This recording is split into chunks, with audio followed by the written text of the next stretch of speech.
Hey guys, welcome to BrickVault, it's Mike here, welcome to another review video. As always, we are building a lot of stuff here for upcoming mocks, so don't mind the mess on the table. But for today I've got a review for the two buildable figs from Star Wars, that is Boba Fett and Darth Vader.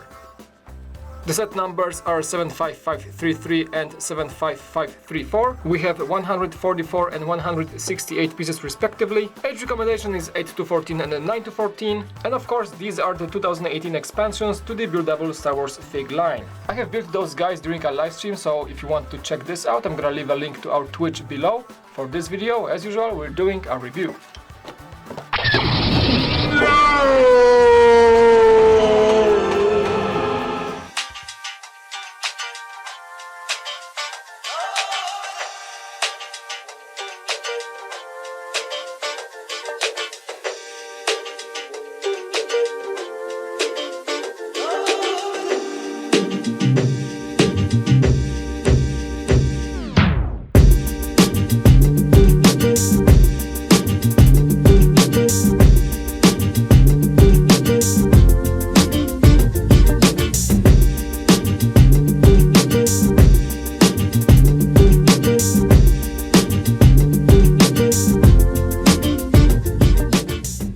We have all Star Wars buildable figs so far, and I think this year bringing Boba Fett and Darth Vader is one of the best. Darth Vader is a relaunch as we had a previous version of him, but Boba Fett is unique and the only close comparison to him is the fig of Jango Fett that was released a while ago. Let's start off with Darth Vader actually. First thing you notice is that this guy is higher than his counterpart from previous set, and it actually shows a bit more realism towards the character because he's quite a tall guy in the movies. First things first, he's got a head with working helmet, so there is actually a face underneath that black thing. And I gotta say that the mold is simply excellent. LEGO is making an awesome job making those heads most of the time. Here both the head and the helmet are made perfectly. The surface of the helmet is a bit shiny, the shape is captured greatly with a lot of details with printing and molding all over the place. Even such details as some electronics and hydraulics whatnot on the back of the helmet, around the neck area, and of course the whole shape of the face screams Darth Vader. As we move below, you can see there's a beautiful cape. Actually, this fig gets two capes, one around the waist and one the main one behind the back. It is a very nice piece of clothing. I did notice that on the stream that it's soft on one side and very fleece on the other side. I could totally use this as a thing to clean my glasses if I wanted to, and I'm so glad that LEGO is making such high quality capes for those big figs. A small chain is holding it together around his neck, and as you move along you can see the parts of the body coming up with a lot of prints, especially on the arms, and a beautiful print for his torso. I love how reflective this is and how many details were included in that torso part, and if you compare it to the old Vader, it looks like night and day. Honestly, the armor on the previous Vader did not look as complete as this one, and I'm so glad they stepped up their game for such iconic character. In the back you can see the drone part, as I call it, or just a crossbar that is made for moving his head with the lightsaber. Works pretty well, and that is another upgrade over the old Vader. The lightsaber itself is pretty much the same looking as the previous one, nothing new here. Personally, I wish they added more details to the whole lightsaber handle than it usually is. At such scale, they could have made it a lot of more prints and molds to make it look more realistic. Moving towards his hips, you can see the mentioned second cape that's covering his legs. That is also something that was not seen in the previous set. Prints on the side imitate his belt, and they actually cover the holes and the pins that attach the second cape. And this whole part again looks much better than the previous Vader. The legs are also different. In the previous one you had prints on the sides and some more shaping around the waist. Here it is much more simple. The printing is on the front of his legs and very well matches the armor on the front torso. The lower legs area is a bit different as well, and the feet are pretty much the same. But again, this guy is just a tad taller than the previous version. Honestly, I cannot say enough good things about this character. As a big fig, it works great, and I thought that the previous Vader was not good to be a big fig. This one just takes the cake. It works as a display piece, not only as an action figure, and that is something that you should say about such set. Now let's move on to Boba Fett, and I think this guy is even better, to be honest. I'm gonna be comparing him to Jango Fett because this is the closest comparison you can get. And starting off with the helmet, Boba Fett wins by far. Beautiful printing all over the place and molding. This is mostly a matte type of plastic. Some wear and tear on his face, and the coolest part is this dent from a blaster shot that's iconic to the movies and it's also recreated in this set. Han Solo movie did not come out yet, but what if we see Boba Fett in that movie and maybe a story behind this dent from a blaster shot?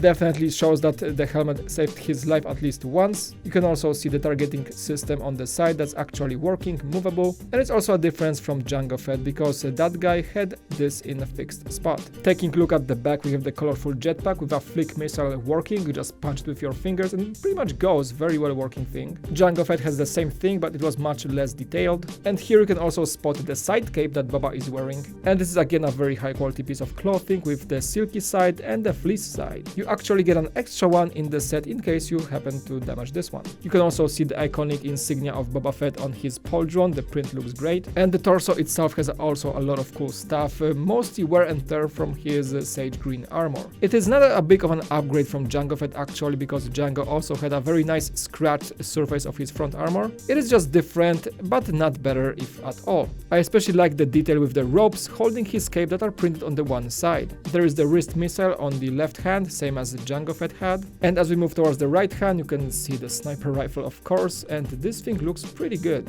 The trigger is below, shooting the spring-loaded projectile. It's pretty big actually, it does have a stock and a scope, so that is a pretty decent looking thing. And if you compare the look on the legs, Jango Fett had pistols, this guy has pouches. The print on the Jango was at the top part of the legs, whereas the print for Boba's legs is mostly at the bottom. I think that Boba Fett has higher quality prints overall, and overall just looks a bit better. Still, I'm very glad we finally got this guy in the buildable fig form. Well, better late than never. But definitely this guy did not disappoint, and the big fig of Boba just looks great. If I had to summarize those big figs, first things first, I gotta say that usually big figs are on the expensive side, and this is the case in this one. Vader is a whopping $40, so you gotta be really wanting to get him if you can swallow this price. And that is the case of most big figs, especially Star Wars licensed stuff. It's also quite pricey, so looking at the price to piece ratio is not making any sense at all. Boba Fett is $10 less, staying at 30. Still, at 144 parts, this is not the price to piece ratio you are looking for. But apart from the price, I think LEGO delivered with those figs. They look great in our collection and I'm happy we got them, especially Vader, who was the biggest upgrade from his previous version. Now the first version of this guy looks pretty much obsolete, but on the other side Boba Fett is very well competing and holding up with Jango Fett very well. Personally, I just hope that the upcoming Han Solo big figs will be at least of this quality.